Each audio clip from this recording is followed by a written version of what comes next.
Auto immune டிஸார்டர்னு சொல்லுவாங்க. கோடியில் ஒருத்தருக்கு வர்றவங்க கூட அழகாக வந்து சரி பண்ணிட்டு போகிறாங்க. ஏன்னா நம்ம ஆட்டோ இம்யூன் டிஸார்டர்ன்றதையும் நம்ம பார்க்க போகிறதில்ல.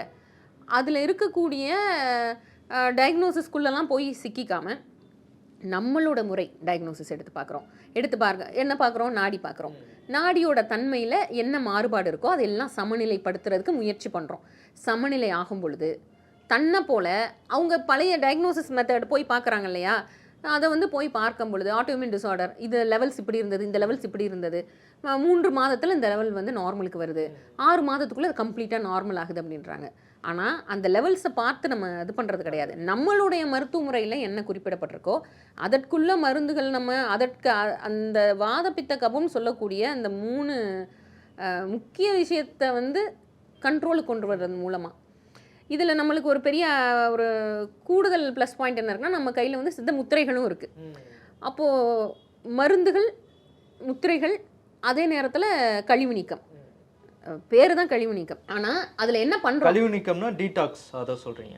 ஆமாம், டீடாக்ஸ் அப்படின்னு பேர் தான் டீடாக்ஸ். ஆனால் ஆக்சுவலி என்ன நடக்குது அப்படின்னா அதில் நம்ம பண்ணுறது நாடி சுத்தி. இப்போ கழிவு நீக்க சிகிச்சைக்கு ஒருத்தவங்க வராங்க, 3 நாள் நம்ம மருத்துவமனையில் தங்கியிருந்து பண்ணுறாங்கன்னா அதற்கு முன்னாடி நாடி பார்ப்போம். நாடி பார்த்துட்டு வாதத்தோட தன்மை எப்படி இருக்குது, பித்தம் எப்படி இருக்குது, கபம் எப்படி இருக்குன்னு பார்த்துட்டு அவங்களுக்கான அதாவது லைன் ஆஃப் ட்ரீட்மெண்ட்டுன்னு சொல்லுவோம். அதாவது எதை வந்து நம்ம முதல்ல கம்மி பண்ண போகிறோம், எப்படி அவங்களுக்கு ட்ரீட்மெண்ட் கொடுக்க போகிறோம். இப்போ ஒரு சிலருக்கு வந்து இதயம் சார்ந்த பிரச்சனையோடு வராங்க. அப்போ வந்து ஒரு நாடியோட தன்மை இருக்குது.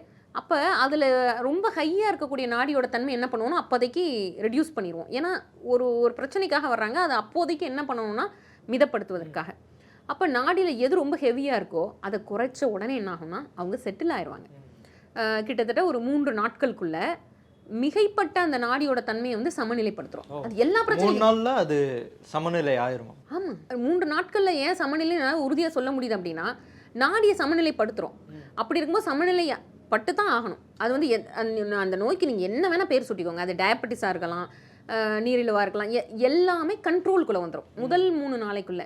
ஏன்னா நாம் அந்த 3 நாட்களில் கொடுக்கக்கூடிய ட்ரீட்மெண்ட் எதற்காகனா மிகைப்பட்ட அந்த நாடியை சமநிலைப்படுத்துகிறோம். அதனால் டீடாக்ஸ்ன்ற வார்த்தை வந்து ஒரு பொது வார்த்தை தான்.